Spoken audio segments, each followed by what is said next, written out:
नमस्कार दोस्तों, आपका स्वागत है हमारे चैनल जिसका नाम है law Kumbh, where law meets wisdom.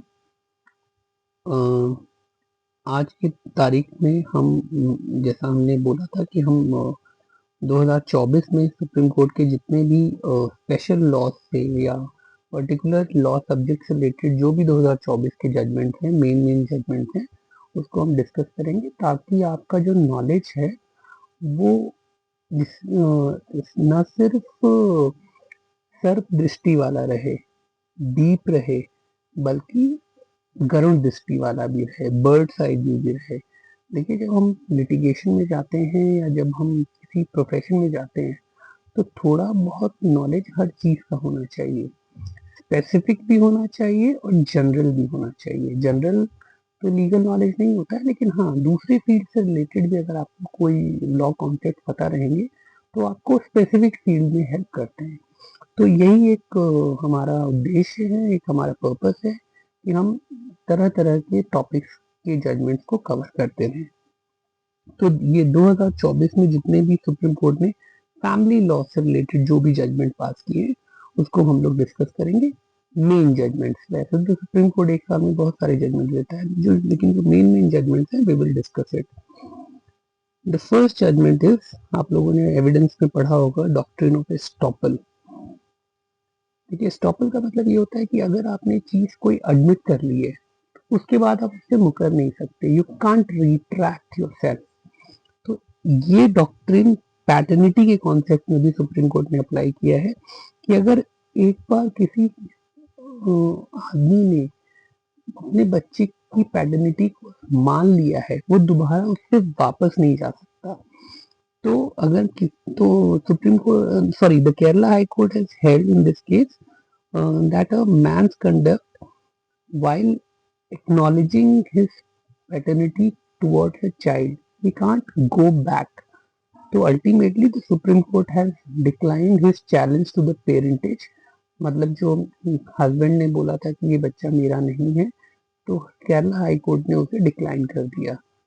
He can't be saying that this, he can't be challenging the his parentage towards that particular child, because उसने पहले एडमिट कर लिया था।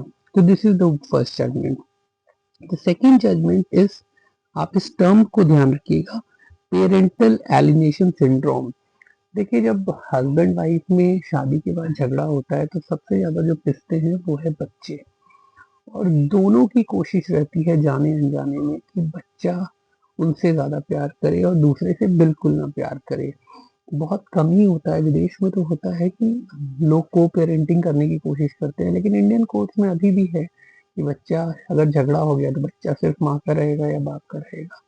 तो सुप्रीम कोर्ट ने इसी लॉजिक को एक नाम दिया है, इसी इसी प्रोसेस को एक नाम दिया है, इस सिचुएशन को एक नाम दिया है, पेरेंटल एलिनेशन सिंड्रोम, जिसको शॉर्ट फॉर्म में PAS आप मान लीजिए।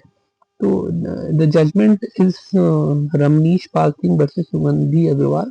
तो सुप्रीम कोर्ट ने बोला है कि कोर्ट किसी बच्चे को किसी एक पार्टी को नहीं देगी अनलेस एंड अनटिल उसे प्रूफ होगा। एटलीस्ट विजिटेशन राइट तो रहेगा ही, mother is a natural guardian, लेकिन बाप को भी मिलने का मौका मिलना चाहिए unless and until solid proof ना हो। और अगर वाइफ ये करना चाहे कि बच्चा सिर्फ मेरे पास रहेगा, तो that will fall under parental alienation syndrome. So this should not be allowed. The third judgment given by the Supreme Court is Som Prabha Rana versus State of Madhya Pradesh. तो उसमें सुप्रीम कोर्ट ने बोला, देखिए, custody के matter, divorce और custody, ये इतने ज्यादा मैटर्स आजकल आ रहे हैं, तो सुप्रीम कोर्ट ने इसमें रिइटरेट किया। आई विल नॉट से कि ये कोई लैंडमार्क जजमेंट है, लेकिन हाँ, पिछले जजमेंट को ही रिइटरेट किया है कि चाइल्ड का welfare is the most important thing. ये पेरेंट्स के पेरेंटल राइट से भी ज्यादा बड़ा चीज है। बच्चे का वेलफेयर देखा जाएगा, ना कि पेरेंटल राइट से देखा जाएगा। बच्चे के लिए जो अच्छा होगा कोर्ट को वही करना है। ये इस जजमेंट का प्रेसिडेंट था, लॉ लेड डाउन था। फोर्थ जजमेंट है Sugriti versus Gautam. This is related to visitation rights. ठीक है, उसमें है कि देखिए अगर बच्चा अगर छोटा है और पेरेंट्स का राइट भी है, देखिए ये जो हमारा थर्ड और फोर्थ जजमेंट है ये दोनों एक दूसरे से कनेक्टेड है क्योंकि फिलॉसफी एक ही है। देखिए पेरेंट का राइट होता है बच्चे से मिलना, विजिटेशन, लेकिन अगर इस प्रोसेस में बच्चा शटल कॉक की तरह ट्रीट हो रहा है, कभी यहाँ कभी मम्मी के यहाँ, कभी नानी के यहाँ, कभी दादा के यहाँ, कभी पापा के यहाँ, तो उससे बच्चे का मेंटल वेलबींग खराब होता है। तो अगर उसे शटल कॉक की तरह ट्रीट किया जाए तो अगर बच्चे का वेलफेयर देखा जाएगा, न कि पेरेंट्स का विजिटेशन राइट। देखिए कोई भी ये सब फैमिली लॉ में जो भी ये सब प्रेसिडेंट होते हैं ये फैक्ट्स ऑफ द केस पे डिपेंड करते हैं। If the facts change the implementation of law is also changed. तो हमें ये ध्यान रखना पड़ेगा, कोई ये गॉस्पेल ट्रूथ नहीं है कि हमेशा ही एप्लीकेबल होगा। Facts of the case it will depend upon. देखिए नेक्स्ट जजमेंट है Kiran Jyoti Maini versus Anish Pramod Patel. This is related to alimony. Alimony ये वो पैसा होता है जो हस्बैंड या वाइफ को जब शादी खत्म हो जाती है तो मिलता है। जनरली तो वाइफ को ही मिलता है because wife most of the time they don't earn. तो सुप्रीम कोर्ट ने वही पिछले जो थॉट प्रोसेस है उसको रिएटरेट किया है कि wife is entitled for decent standard of living. लेकिन डिसेंट स्टैंडर्ड ऑफ लिविंग का मतलब ये नहीं कि हस्बैंड को पीनलाइज कर दो। डिसेंट का मतलब ये है कि जब ये लोग हस्बैंड और वाइफ अलग हुए तब हस्बैंड का कैसा लिविंग स्टैंडर्ड था, उस लिविंग स्टैंडर्ड को फॉलो करना होगा। दिस इज व्हाट द, ये नहीं है कि अगर हस्बैंड को पीनलाइज करने के लिए कोई भी एलिमनी अमाउंट डिसाइड हो, ऐसा नहीं होगा। The next judgment is Prabhavati versus Padmamani. This is related to irretrievable breakdown of marriage. देखिए मैं आपको बता दूं, irretrievable breakdown of marriage is not the ground under the Hindu Marriage Act. ये Supreme Court under Article 142 of the Constitution marriage को dissolve कर देती है, लेकिन कोई एचएमए में ऐसा कोई ग्राउंड नहीं दिया गया है। तो सुप्रीम कोर्ट ने ये बोला कि अगर मान लीजिए कोई 10 साल से अलग रह रहे हैं हस्बैंड एंड वाइफ और उसमें हस्बैंड की ही गलती थी तभी वाइफ अलग हुई, तो हस्बैंड इस अपनी गलती को दरकिनार करते हुए ये नहीं बोल सकता कि 10 साल से अलग रह रहे हैं, हमारी शादी इरिट्रेबली ब्रेक डाउन हो गई है इसलिए मुझे डिवोर्स करो। आपने ही गलती की, आप नहीं मांग सकते हो डिवोर्स। गलती भी आप करो और उसके बाद बोलो कि मैं मेरी वाइफ मेरे साथ नहीं रह रही है, तो ये नहीं होगा। जो पार्टी फॉल्ट पे होगी वो इरिट्रेबल ब्रेकडाउन ऑफ मैरिज पे डिवोर्स नहीं मांग सकती है। ठीक है, अब इसी में next judgment is also on the alimony thing and the name of the judgment is Amutha versus A R Subramaniam. उसमें ये था कि अगर मान लीजिए वाइफ नौकरी कर रही है, इसका मतलब ये नहीं कि उसे मेंटेनेंस नहीं मिलेगा।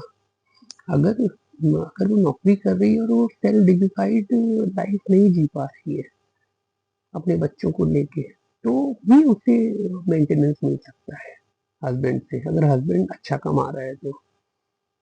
It all depends upon the facts and circumstances of each case. अगर वाइफ 15,000 कमा रही है और हस्बैंड 15 लाख रुपए कमा रहा है, तो husband must give the same standard of living to the wife. वो हस्बैंड ये नहीं बोल सकता कि since the wife is earning I can not be held liable to pay any maintenance amount. No, that can not be the case.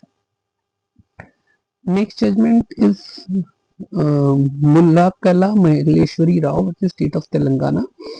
ये judgment reiterate कर रहा है, कोई नया लॉ तो ले डाउन नहीं कर रहा। ये जो डाउरी आर्टिकल्स होते हैं, स्त्रीधन राइट्स जो होता है वो सिर्फ और सिर्फ बहू का होता है, लड़की का होता है। लड़की का फादर उस पर क्लेम नहीं कर सकता। वो सिर्फ बहू का राइट है स्त्रीधन पे और डाउरी आर्टिकल्स पे, not the girls father. You should remember these judgments, especially the judiciary students, they must remember this judgment.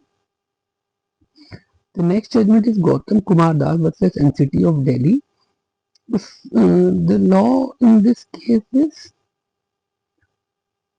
अगर fact and circumstances of the case, अगर बच्चे की कस्टडी अगर किसी रिलेटिव को दे दी जाती है उस पर्टिकुलर सिचुएशन में, इसका मतलब ये नहीं है कि नेचुरल गार्जियन का राइट हमेशा से चला गया। फॉर एग्जाम्पल, अगर नाना नानी के पास बच्चा है तो नाना नानी ये नहीं कह सकते कि मेरा बच्चा ये माँ बाप के पास ये बच्चा नहीं चाहेगा। नो, वो फैक्ट एंड सिचुएशन में वो बच्चा आपके पास था, लेकिन later on natural guardian is having the first right over the child. तो द टेम्पररी कस्टडी के बेसिस पे आप परमानेंट कस्टडी नहीं ले सकते relatives. The next judgment is also Apurva versus Dolly and others. देखिए ये जजमेंट बहुत इंपॉर्टेंट है।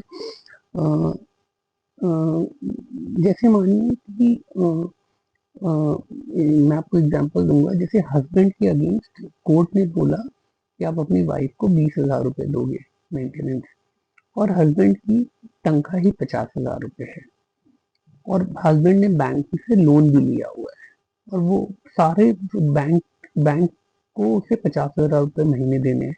तो बैंक बोलेगा कि नहीं, आप अपनी सैलरी मुझे दोगे। लेकिन बैंक ऐसा नहीं बोल सकता, क्योंकि बैंक के राइट से बड़ा वाइफ का मेंटेनेंस राइट है। Maintenance right